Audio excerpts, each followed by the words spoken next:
Dave Houghton. That is the answer, Dave Houghton. Dave has brought this culture, this mindset in the changing room that unfortunately we were missing. We were on the verge of losing a culture, and lucky for all of us that we found Dave Houghton at the right time. We signed him at the right time. Had we not done that, I don't think so we would have gone to the T20 World Cup, to be honest.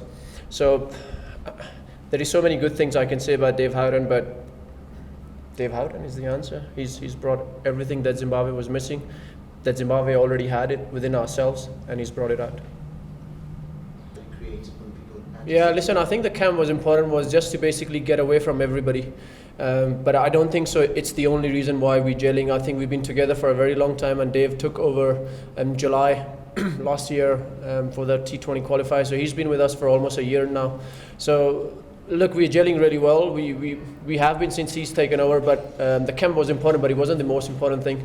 We've got each other's back. We look for inspiration. Before that, we used to look for inspiration outside the changing room. Now we look within ourselves and within the changing room. There's a lot of good cricketers in that changing room, and that can inspire and win us a game.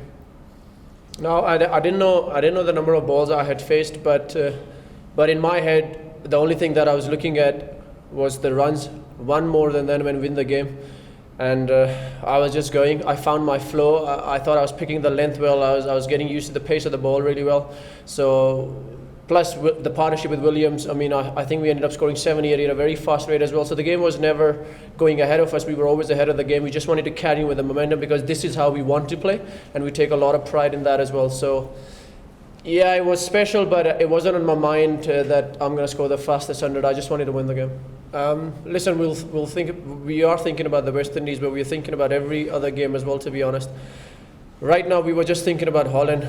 We have played that Holland. We have played a good brand of cricket. I think a lot of the focus has been put on the results, but not really the process. We just want to play entertaining cricket, whether we have ball in hand or bat in hand. Things will look after itself. We've got home sport. We've got crowd behind our back. So, let's just enjoy the fact that we've had a very good game today, and we're going to regroup tomorrow and start looking at the West Indies, of course, which is a champion team as well, and have all the respect for them. But come Saturday, all we want is to be well prepared for that game and take that game as head on. Oh, we do. We honestly do. I don't think so when you're batting you pay too much attention to the crowd, but I think in the changing rooms when we enjoy when the crowd is up, they're singing their songs, they're doing their dances, they're doing the waves. They're sledging, those funny songs. I've got a very good for myself as well, So yeah, listen, when we're in the changing room, we enjoy the buzz when we watch them, but when you're batting, the battle is just with the ball.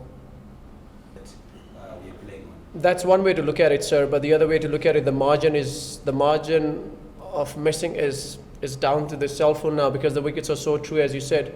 As long as we're sticking with our plans, and as long as we're fielding well, and as long as our attitude is great, if teams are scoring 320 against us, then it's okay. We back ourselves to chase that down. So there's one way to look at it in a negative way, but the other way is the ballers did really well on that wicket as well to restrict them for 16.